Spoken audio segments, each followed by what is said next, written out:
Mathematical method में जो chapter number 2 है एक्सरसाइज 2.1 हमने देखनी है उसका क्वेश्चन नंबर 1। क्वेश्चन नंबर 1 में उन्होंने आपको कहा है आंसर ट्रू और फॉल्स जस्टिफाई योर आंसर, यानी आपने बस ना ट्रू और फॉल्स बताने कि जी आंसर सही है कि नहीं है। अब ये इसके लिए भी ज़रूरी है, आपने जो एग्जांपल्स पढ़ी हैं या शुरू में जो मैंने आपको डेफिनेशंस कराई थी, जो रिजल्ट्स बताए थे, अगर इसमें जो पीछे प्रीवियस वीडियोस हैं उसके रिलेटेड होंगे एमसीक्यूज आपके पास, ये ट्रू एंड फॉल्स हम उसको देखते भी रहते हैं और साथ साथ उसकी एक्सप्लेनेशन भी मैं आपको देती रहूंगी। क्वेश्चन नंबर 1 का जो पार्ट नंबर 1 है उन्होंने कहा है a group can have more than one identity, या ग्रुप के पास एक से ज्यादा आइडेंटिटी हो सकती है। तो ये नो यानी ये फॉल्स है, ये गलत है। हमेशा आप लोगों ने याद रखना है कि ग्रुप के पास हमेशा एक ही आइडेंटिटी होती है, एक से ज्यादा आइडेंटिटी नहीं होती, यानी आइडेंटिटी जो होती है ना वो हमेशा यूनिक होती है। अब आप ऐसा करना, जो एग्जाम्पल्स आपको करवाई है ना इस एक्सरसाइज स्टार्ट करने से पहले, जो आपको एग्जाम्पल्स करवाई हैं, आप उस एग्जाम्पल में आपको जो भी सेट दिए गए थे ना, आप उसमें देख लें हमेशा आइडेंटिटी एक ही है, एक ही होती है ना। जैसे विद रिस्पेक्ट टू मल्टीप्लीकेशन आपको बताया था 1 होती है, विद रिस्पेक्ट टू एडिशन 0 होती है। मैंने ये तो नहीं कहा था ना कि विद रिस्पेक्ट टू मल्टीप्लीकेशन 1 भी हो सकती है या कोई और भी हो सकती है, सिर्फ एक एक ही आइडेंटिटी बताई है कि विद रिस्पेक्ट टू मल्टीप्लीकेशन से 1 होती है और विद रिस्पेक्ट टू एडिशन क्या होती है, 0 होती है। तो इसलिए जो आइडेंटिटी है वो हमेशा क्या होती है, एक ही होती है। तो उन्होंने यहाँ क्योंकि कहा है कि एक से ज्यादा है तो आपने कहना है नो, यानी ये फॉल्स है, ये स्टेटमेंट गलत है। उसके बाद इसका सेकंड पार्ट है the null set can be consider to be a group, कि जो नल सेट है यानी जो खाली सेट है क्या वो ग्रुप बन सकता है, तो ये भी गलत बात है। क्योंकि ग्रुप के अंदर और आप छोड़ें कोलेयर वगैरह, लेकिन आइडेंटिटी होनी चाहिए। तो क्या खाली सेट के अंदर जब कोई एलिमेंट है ही नहीं तो इसका मतलब है आइडेंटिटी भी नहीं उससे बिलोंग करती है। तो जब एक भी कंडीशन अगर सेटिस्फाई ना करे तो हम कहते हैं कि ये ग्रुप नहीं बनाता, तो इसका मतलब है नल सेट भी ग्रुप नहीं बनाता, ये भी बात क्या है, गलत है। उसके बाद है थर्ड है there may be group in which cancellation law fails, यहाँ कुछ ऐसे भी ग्रुप हैं जिनमें कैंसिलेशन लॉ होल्ड नहीं करता, ये भी बात गलत है। अब ना अगर आपने इसकी देखनी है तो आप ऐसा करें, जो मैंने आपको ना एक थ्योरम करवाया था कैंसिलेशन लॉ के नाम से, इन्हीं जो ये लेक्चर्स की सीरीज है चैप्टर नंबर 2 की, उसके अंदर मैंने ये थ्योरम करवाया आपको एक्सरसाइज स्टार्ट करने से पहले, जिसका नाम था कैंसिलेशन लॉ। उसके अंदर उसकी स्टेटमेंट में ये मेंशन है कि कोई भी ग्रुप होना, तो अगर हम उसके एलिमेंट लें कि कोई किसी किस्म के भी एलिमेंट लें तो कैंसिलेशन ला क्या करता है, होल्ड करता है। इसलिए ऐसा कोई भी ग्रुप नहीं है, वरना वो वहाँ कोई ना कोई कंडीशन दे देते कि इस ग्रुप पे नहीं करता, लेकिन उन्होंने तमाम ग्रुप के लिए बात की है। तो ये भी स्टेटमेंट गलत है कि उन्होंने कहा है कि देयर में भी ग्रुप के ऐसे ग्रुप होते हैं जिनमें कैंसिलेशन लॉ होल्ड फेल हो जाता है। तो ये बात क्या है, गलत है, क्योंकि कैंसिलेशन लॉ जो है वो हर ग्रुप के लिए क्या करता है, सेटिस्फाई करता है। फिर है हमारे पास 4, every set of number which is group under addition is also a group under multiplication and vice versa, ये भी फॉल्स है, ये भी बात गलत है। क्योंकि ऐसा मतलब उन्होंने कहा कि जो ग्रुप भी विद रिस्पेक्ट टू मल्टीप्लीकेशन होता है ना तो वो फिर एडिशन के लिहाज से भी ग्रुप होता है, और ये बात गलत है। क्योंकि कोई ग्रुप ऐसे होते हैं जो with respect to multiplication group बनाते हैं, कुछ ऐसे होते हैं विद रिस्पेक्ट टू एडिशन बनाते हैं। अगर आपने इसकी मैं छोटी सी आपको एग्जाम्पल दूं तो आप लोगों ने ये वाला पढ़ा हुआ है, ग्रुप 1 और -1। अब ये विद रिस्पेक्ट टू मल्टीप्लीकेशन तो ग्रुप बनाता है, लेकिन विद रिस्पेक्ट टू एडिशन नहीं बनाता। और एडिशन इसलिए नहीं बनाता, आपको ये कोलेयर लाइन ही इसमें सेटिस्फाई होता, क्योंकि अगर हम 1 और -1 करते हैं यानी इन दोनों को आपस में ऐड करते हैं तो 1 -1 0 है, तो 0 तो दोबारा से इस सेट के अंदर नहीं जा रहा। विद रिस्पेक्ट टू मल्टीप्लीकेशन ये सारी ग्रुप की हर कंडीशन को सेटिस्फाई करता है, लेकिन विद रिस्पेक्ट टू एडिशन जो है इसमें कोलेयर लॉ सेटिस्फाई नहीं होता। तो इसका मतलब है कि ये जो आपके पास सेट है ये ग्रुप नहीं बनाता, ठीक है। तो इसलिए ये भी बात गलत है कि अगर कोई ग्रुप जो है वो विद रिस्पेक्ट टू मल्टीप्लीकेशन है तो वो विद रिस्पेक्ट टू एडिशन भी जरूर होगा, तो ये बात गलत है, फॉल्स है।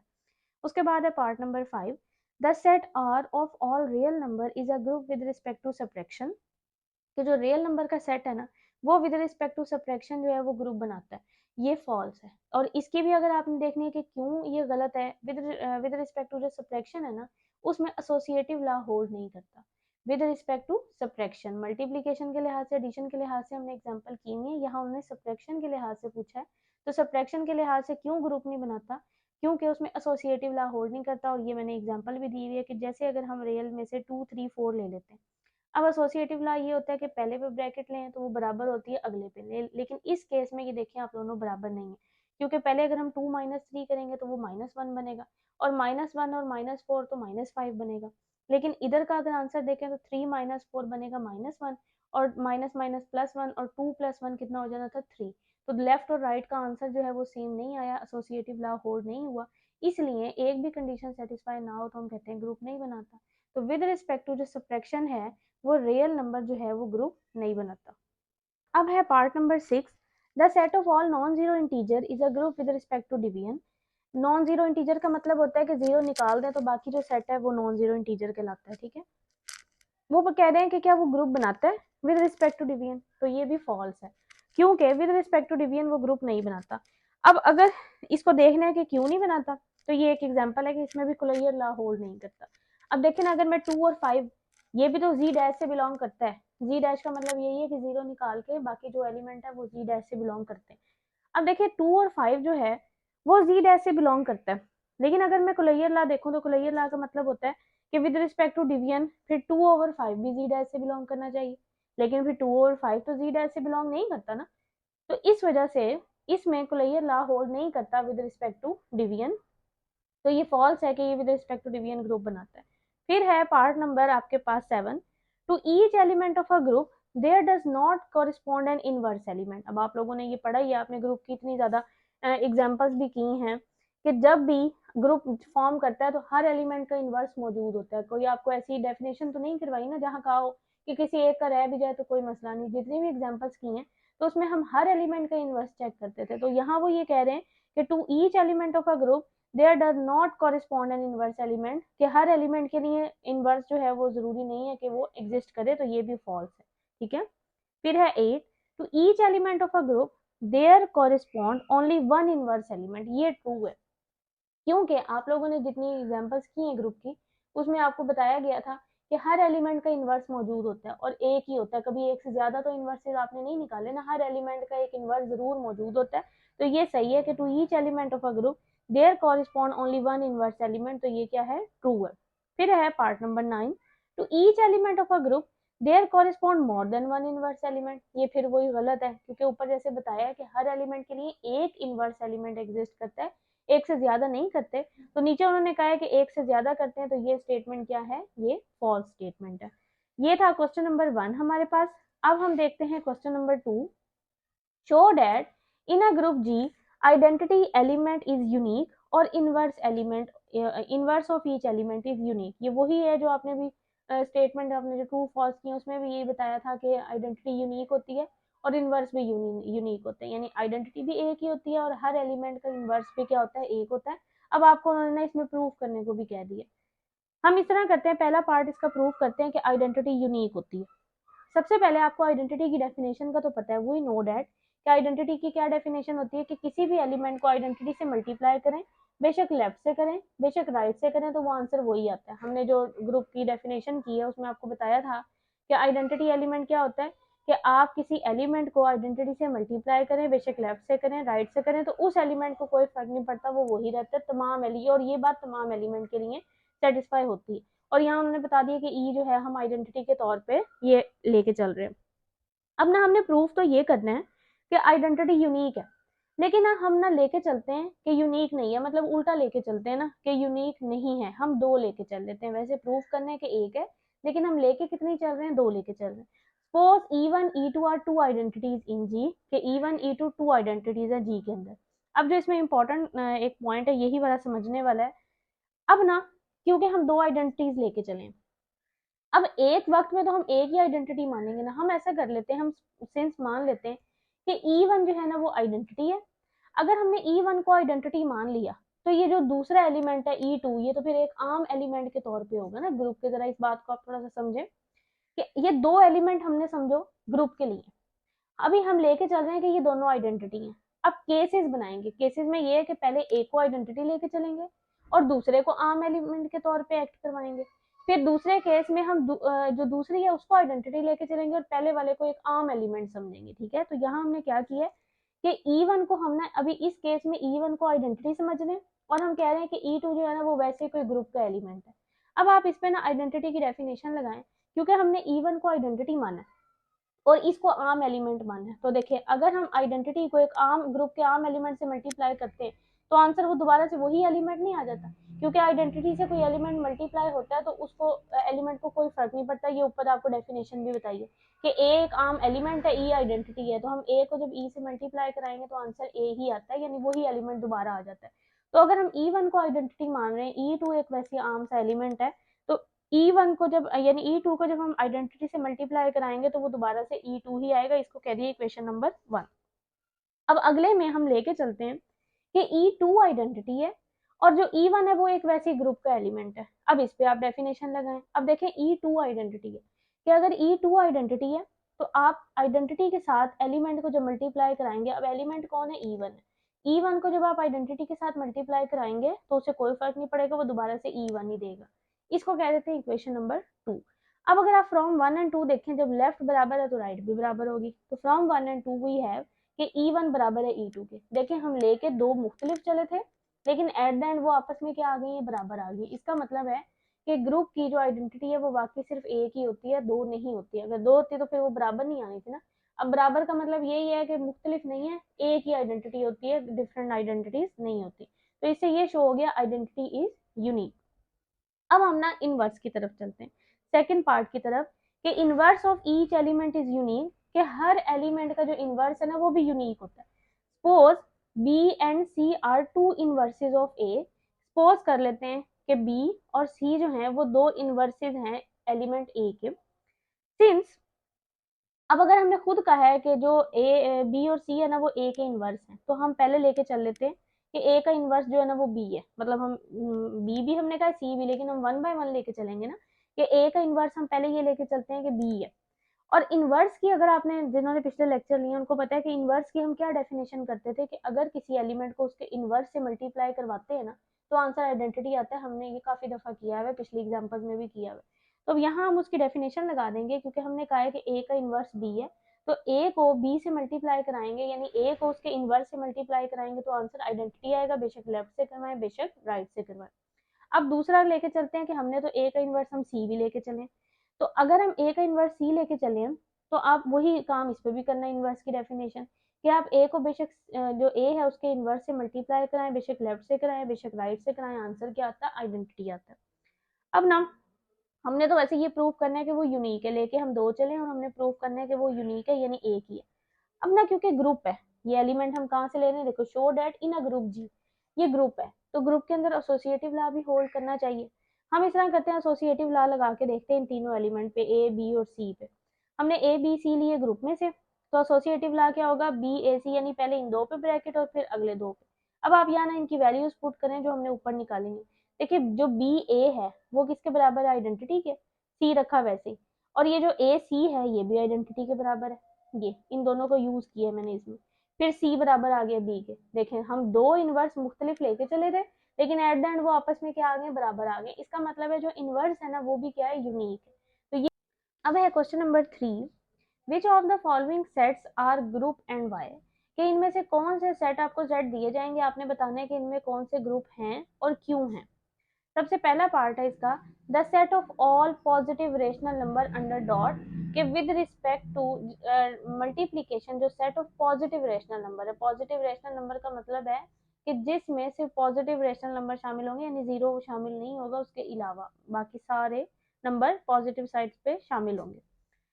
अब हम इस तरह करते हैं, हमने प्रूव करना है कि Q plus is equal to set of all positive rational number, इसको हमने ग्रुप प्रूव करना है। तो ग्रुप के लिए चार कंडीशंस होती हैं। सबसे पहली कंडीशन होती है कि अगर हम कोई दो एलिमेंट लें सेट ऑफ रेशनल नंबर में से और उसको दोबारा से मल्टीप्लाई करवाएं तो वो दोबारा से सेट ऑफ रेशनल नंबर में जाएगा। तो ये बात सही है, अगर आप दो एलिमेंट लेते हैं रेशनल नंबर से, आप बेशक उसको मल्टीप्लाई करवा के देख लें, वो हमेशा दोबारा से रेशनल नंबर में ही जाएगा। तो पहली कंडीशन तो सेटिस्फाई हो जाती है। और दूसरी एसोसिएटिव होती है, वो जस्ट आपने लिखनी होती है कि अगर हम तीन एलिमेंट लेते हैं Q प्लस में से, बेशक पहले अगले दो पे लगा लें, फिर पहले दो पे लगा लें, फिर अगले दो पे लगा लें ब्रैकेट, वो आपस में क्या होते हैं? बराबर आते हैं। तो एसोसिएटिव लॉ क्या होता है? सेटिस्फाई होता है। फिर थर्ड आ जाता है, one is the identity element. अब आपको पता ही है कि वन जो है वो एक रेशनल नंबर है, ठीक है, वन एक रेशनल नंबर होता है क्योंकि वन को हम पी ओवर क्यू की फॉर्म में लिख सकते हैं। तो वन जो है वो, क्योंकि विद रिस्पेक्ट टू मल्टीप्लीकेशन हम चेक करें तो वन आइडेंटिटी होती है, तो वन वो इससे सेट से बिलोंग करता है। और हम ये डेफिनेशन भी लगा देते हैं कि आइडेंटिटी को किसी एलिमेंट से मल्टीप्लाई कराएं, बेशक लेफ्ट से राइट से, वो क्या होता है? बराबर, उसी एलिमेंट के दोबारा वापस बराबर आ जाता है। तो आइडेंटिटी एलिमेंट भी हमें मिल गया। फिर आ जाती है इनवर्स की बारी। इनवर्स एलिमेंट जो है, अगर हम ए जो है वो Q प्लस में से ले रहे हैं यानी रेशनल नंबर में से ले रहे हैं, तो वन ओवर ए बी लाजमी रेशनल नंबर से बिलोंग करेगा। जैसे कि 2 है, ये एक रेशनल नंबर है, तो 1/2 जो है वो भी एक रेशनल नंबर है, 3 है वो एक रेशनल नंबर है, 1/3 भी एक रेशनल नंबर है। यानी अगर एलिमेंट मिलेगा तो उसका इन्वर्स भी यानी 1/a भी आपको जरूर उसमें मिलेगा। तो इस वजह से इसमें जो इन्वर्स लॉ है वो भी क्या होता है, सेटिस्फाई होता है विद रिस्पेक्ट टू मल्टीप्लीकेशन। तो Q plus with respect to multiplication ये क्या बनाता है, ग्रुप बनाता है, क्योंकि चारों कंडीशन सेटिस्फाई हो रही है। फिर आ जाता है second part, set of all complex number G such that G का मॉड इज इक्वल टू 1, कि आपने सारे कम्प्लेक्स नंबर लेने हैं, लेकिन ऐसे कम्प्लेक्स नंबर जिनका मॉड 1 के बराबर हो, यानी इसमें कंडीशन लगा दी गई है कि मॉड जरूरी है 1 के बराबर हो, कोई भी आप एलिमेंट अगर ले रहे हैं कम्प्लेक्स नंबर में से। तो हमने इसको नाम दे दिया इस सेट को सी डैश का, कि जिसमें सारे कम्प्लेक्स नंबर है जिनका मॉड 1 के बराबर है। हम पहली कंडीशन चेक करते हैं, हमने दो एलिमेंट लिए सी डैश में से। अब अगर हम दोनों एलिमेंट ले रहे हैं यानी को लेयर ला चेक कर रहे हैं, C1 C2 हम Z1 Z2 हम सी डैश में से ले रहे हैं, तो अभी ऊपर बताया कि इस सेट में से हम कोई भी एलिमेंट लेते हैं तो उसका मॉड 1 के बराबर है। इसका मतलब है Z1 का मॉड भी 1 के बराबर है, Z2 का मॉड भी 1 के बराबर है। अब हमने ये चेक करना था कि इन दोनों को मल्टीप्लाई कराएंगे तो भी ये दोबारा से सी डैश में ही जाना चाहिए। तो अगर हमने इनको मल्टीप्लाई करवाना है और देखना है कि ये सी डैश में जाए, तो आपने Z1 और Z2 का क्या लेना है, मॉड, और वो 1 के बराबर आएगा तो दोबारा से इस पे जाएगा, क्योंकि क्वेश्चन में डिफाइन है कि सी डैश यानी कम्प्लेक्स नंबर से वो वाले आपने लेने हैं जिनका मॉड 1 के बराबर है। तो इस सेट में वो एलिमेंट जाएगा जिसका मॉड 1 के बराबर है। तो हम कोलेयर ला चेक कर रहे हैं ना कि दो एलिमेंट लिए, उनको मल्टीप्लाई करवा रहे हैं और देखना चाह रहे हैं कि मल्टीप्लाई करवा के भी आंसर सी डैश में जाना चाहिए। तो हमने चेक करने के लिए क्या करना है, इसका मॉड ले लेना है। मॉड 1 के बराबर आया तो हम कहेंगे कि ये सी डैश से बिलोंग करता है। हमने आपने मॉड की आपको प्रॉपर्टी का पता है कि मॉड अलग अलग हो जाता है, तो Z1 Z2 पे अलग अलग हो गया। Z1 की वैल्यू पुट की 1 के बराबर, Z2 मॉड की 1.11, देखें हमने इसका मॉड लिया तो वो तो 1 के बराबर आ गया। तो मतलब है वाकई Z1 जो है वो किससे बिलोंग करता है, सी डैश से बिलोंग करता है। इसका मतलब है पहली कंडीशन क्या हो गई है, सेटिस्फाई हो गई। अब एसोसिएटिव में जस्ट आपने ये लिख देना है कि अगर हम 3 एलिमेंट लेते हैं तो पहले 2 पे ब्रैकेट ले लें, या अगली 2 पे तो वो बराबर होती हैं, तो एसोसिएटिव लॉ होल्ड करता है। अब आ जाती है आइडेंटिटी की बारी, आइडेंटिटी भी होल्ड करती है। With respect to multiplication identity 1 होनी है। अब 1 जो है, आप देखें ना 1 को इस तरह लिख सकते हैं ना, 1 + 0 i होता है, इसका मतलब है ये कम्प्लेक्स नंबर तो है। अब हमने ये चेक करना था कि इसका मॉड्यूलस 1 आता है। अब आप 1 का मॉड्यूलस लेंगे भी सही, यानी 1 को हमने कहा ना 1 + 0 i होता है। मॉड्यूलस का क्या मतलब होता है, रियल का स्क्वायर, यानी जो रियल पार्ट होता है उसका स्क्वायर, इमेजिनरी पार्ट का स्क्वायर और उसका अंडर रूट। तो ये 1 का स्क्वायर प्लस 0 का स्क्वायर इसका अंडर रूट, तो ये आंसर तो 1 ही आ जाता है। तो इसने भी उस सी डैश की कंडीशन को सेटिस्फाई किया है कि ये 1 को हम कम्प्लेक्स नंबर की शक्ल में भी लिख सकते हैं, और 1 का जब मॉड्यूलस लेंगे तो वो 1 ही आएगा। तो इसका मतलब है ये जो 1 है ये भी किससे बिलोंग कर जाता है, सी डैश से बिलोंग कर जाता है। तो हमें आइडेंटिटी भी मिल जाती है। और ये हमने आइडेंटिटी की डेफिनेशन भी लगाई है कि आइडेंटिटी का मतलब होता है कि आप उसे किसी भी एलिमेंट से मल्टीप्लाई कराएं, बेशक लेफ्ट से राइट से, आंसर क्या आता है वही आता है। तो आपको आइडेंटिटी भी मिल गई है। अब हम चलते हैं इनवर्स की तरफ। अब अगर हम कोई एलिमेंट लेते हैं जी सी डैश में, तो अगर सी डैश में से ले रहे हैं तो उसका मॉडुलस तो 1 के बराबर होगा। अब हमने चेक करना था कि उसका इन्वर्स मौजूद है, तो जी का इन्वर्स होगा 1/z। अब 1/z जो है वो तभी सी डैश से बिलोंग करेगा जब उसका भी मॉडुलस किसके बराबर होगा, 1 के। तो आप ऐसा करें 1/z का मॉडुलस लें, 1 का तो मॉडुलस 1 ही होगा और जी का मॉडुलस हमने अलग ले लिया। अब जी का मॉडुलस आपको, क्योंकि बाय डेफिनेशन आपने जी जो है वो सी डैश में से लिया, तो जी का मॉडुलस किसके बराबर है, 1 के, और 1/1 क्या होता है, 1 होता है। तो देखिए जो 1/z है इसका मॉडुलस भी किसके बराबर आ गया, 1 के। और हमने जो क्वेश्चन में आपको गिवन है सेट, उसमें यही डिफाइन है कि कोई भी एलिमेंट सी डैश से जब बिलोंग करेगा जब उसका मॉडुलस 1 के बराबर होगा। तो इसका मतलब है 1/z भी किससे बिलोंग कर गया, सी डैश से, यानी आपको इन्वर्स मिल गया हर एलिमेंट का। तो और हम फिर आगे हमने जस्ट डेफिनेशन अप्लाई की है कि भाई अगर इन्वर्स होता है तो क्या होता है कि किसी एलिमेंट और उसके इन्वर्स को आपस में मल्टीप्लाई करें तो आंसर क्या आता है, 1, बेशक लेफ्ट से करें बेशक राइट से करें। तो हर एलिमेंट का इन्वर्स भी मिल गया, चारों कंडीशन सेटिस्फाई हो गई हैं। तो सी डैश जो है with respect to dot is a group, यानी विद रिस्पेक्ट टू मल्टीप्लीकेशन ये क्या बनाता है, ग्रुप बनाता है। उसके बाद इसका थर्ड पार्ट है, the set G of all integers under the binary operation. ये और वो जो कंपोजिशन वाला होता है ना, ये वो वाला बाइनरी ऑपरेशन है। The set G of all integers under the binary operation of defined by A of B is equal to, आगे उन्होंने डिफाइन भी किया हुआ कि आपने किस तरह का ये लिया हुआ है कि ए ऑफ बी जो है ना वो किसके बराबर होगा, ए माइनस बी। यानी अगर ये बाइनरी ऑपरेशन दोनों के दरमियान लग रहा है तो वो दो एलिमेंट आपस में क्या हो रहे हैं, माइनस। जो डेफिनेशन क्वेश्चन वालों ने दी है आपने उसी को यूज करके बताना है कि वो सेट बनाता है ग्रुप के नहीं बनाता। अब ये वाला जो सेट है ना, ये ग्रुप नहीं बनाता। अब ये ग्रुप क्यों नहीं बनाता, क्योंकि इसके अंदर जो एसोसिएटिव लॉ है ना वो होल्ड नहीं करता। आप बेशक सारे चेक करके देख लें, लेकिन अब यहाँ सिर्फ एसोसिएट, बाकी सारे कर दें लेकिन एसोसिएटिव जो है ना वो इसमें नहीं करता। वो इसलिए नहीं करता क्योंकि अगर हम यहाँ से एक एग्जांपल ले लेते हैं, क्योंकि अगर कोई चीज़ नहीं होती उसके लिए हमें एक एग्जांपल देनी पड़ती है। अब हमने यहाँ ले लिया एक 2 3 4 एलिमेंट ले लिया। अब 2 3 4 को ना हम एसोसिएटिव लॉ यही होता है ना कि पहले दो पे ब्रैकेट, फिर अगले दो पे तो वो बराबर हो। अब हम पहले इसकी लेफ्ट हैंड साइड को सॉल्व करते हैं। 2 ऑफ 3 और ये ऑफ 4। अब सबसे पहले ब्रैकेट वाले को सॉल्व करना होता है। अब ब्रैकेट वाले पे हम जो गिवन हमारी जो डेफिनेशन है ना वो इस्तेमाल करते हैं कि अगर ए और ये ऑफ बाइनरी ऑपरेशन है और ये बी है तो ये आपस में क्या होंगे, माइनस होंगे। तो 2 ऑफ 3 का मतलब है 2 - 3 और ये ऑफ 4 का मतलब है -4। 2 - 3 -1 हो गया, -4 तो ये तो -5 आ गया। अब हम इसकी बनाते हैं राइट हैंड साइड। जब हम इसकी राइट हैंड साइड बनाएंगे तो वो क्या है, 2 ऑफ 3 और 4। तो यहाँ 3 और 4 का मतलब है कि ये आपस में 3 और 4 माइनस हो जाएंगे। और ये 2 ऑफ इसका मतलब है कि 2 माइनस हो जाएगा इस वाली ब्रैकेट से। अब 3 - 4 तो हो गया -1, माइनस माइनस प्लस, तो 2 + 1 कितना हो गया 3। लेकिन लेफ्ट हैंड साइड का आंसर आया -5 और राइट हैंड साइड का आंसर आया 3, तो ये तो आपस में इक्वल नहीं है। यानी इस ऑपरेशन के तहत ना, ये जो क्वेश्चन वालों ने दिया हुआ है, इस डेफिनेशन के तहत ये एसोसिएटिव लॉ हमारा होल्ड नहीं कर रहा। तो ये वाला जो सेट है ये ग्रुप नहीं बनाता। कोई एक भी कंडीशन सेटिस्फाई ना करे तो वो ग्रुप नहीं बनाता। उसके बाद इसका फोर्थ पार्ट है, the set I of all irrational number under dot, के आपने बताना है कि जो set of all irrational number है ना, क्या वो ग्रुप बनाते हैं विद रिस्पेक्ट टू मल्टीप्लीकेशन। ये जो है ये भी ग्रुप नहीं बनाता, इरेशनल नंबर भी ग्रुप नहीं बनाता। इरेशनल नंबर इसलिए ग्रुप नहीं बनाता क्योंकि अगर आप दो इरेशनल नंबर को आपस में मल्टीप्लाई करें ना तो वो जरूरी नहीं है कि वो इरेशनल नंबर है, आ भी सकता है लेकिन जरूरी नहीं है। हाँ, दो रेशनल को अगर हम मल्टीप्लाई करते हैं, ये रिजल्ट भी है कि रियल एनालिसिस के रिजल्ट है कि अगर तो दो रेशनल नंबर को आप मल्टीप्लाई कराएं तो वो रेशनल आते हैं।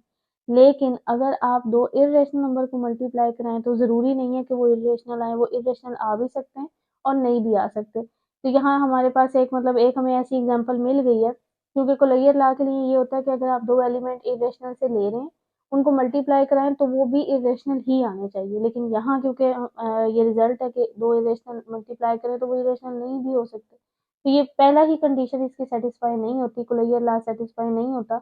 और ये एक एग्जांपल भी दे दी है कि जैसे अगर √2 और 1/√2, अब ये दो आपके पास एक इरेशनल नंबर है, यानी ये भी इरेशनल है ये भी, लेकिन जब आप इनको मल्टीप्लाई करवाते हैं तो आंसर आता है 1, और 1 तो इरेशनल नंबर नहीं है, 1 तो एक रेशनल नंबर है।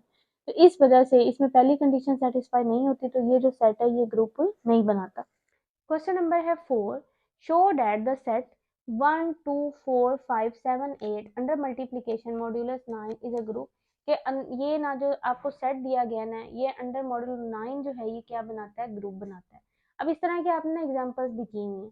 आपने इस तरह करना है क्योंकि ये फाइनाइट नंबर ऑफ एलिमेंट्स है, आपने टेबल बना लेना है 1 2 4 5 7 8 1 2 4 5 7 8। और ये आपको एग्जांपल जिन्होंने की हुई उनको तो ये बड़ा आसान लग रहा है, आपने एग्जांपल जरूर कर लेनी है, इसकी देख लेनी है पिछले लेक्चर में।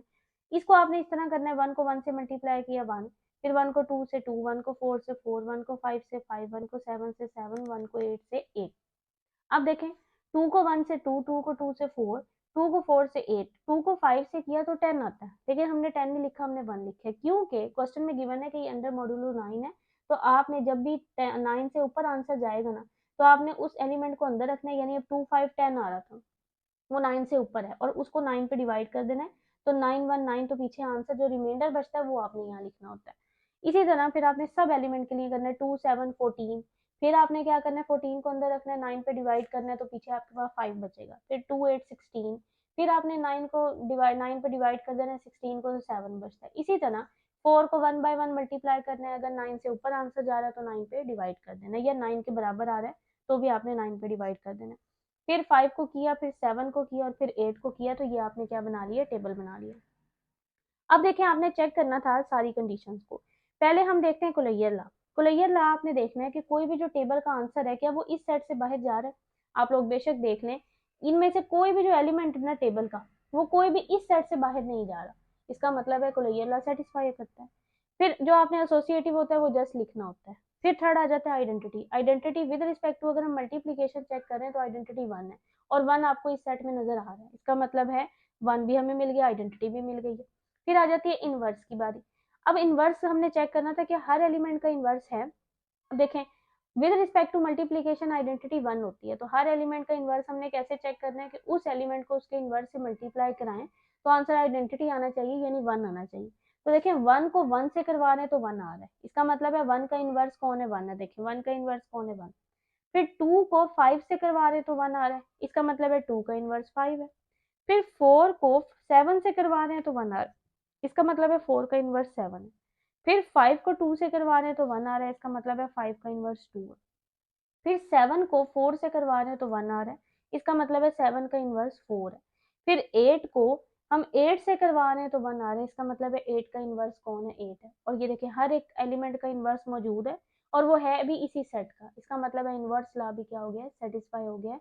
तो ये जो आपके पास सेट है ये क्या बनाता है, with respect to multiplication group बनाता है। हमने इस क्वेश्चन में यही चेक करना था। अब है question number 5, is G not a group, कि ये वाला जो आपके पास सेट है ये ग्रुप है। और उन्होंने आगे बताया भी है कि जो नॉट वाला है ना, उन्होंने किस तरह डिफाइन किया हुआ है कि अगर आप कोई भी ग्रुप के दो एलिमेंट लेते, इस सेट के आप दो एलिमेंट लेते हैं, उन पे उनके दरमियान ये बाइनरी ऑपरेशन लगाते हैं तो आंसर 0 आता है। यानी कि क्वेश्चन में डिफाइन है कि जब भी ये वाला बाइनरी ऑपरेशन लगेगा ना ग्रुप के एलिमेंट के दरमियान, सेट के एलिमेंट के दरमियान, तो वो आंसर किसके बराबर आएगा, 0 के।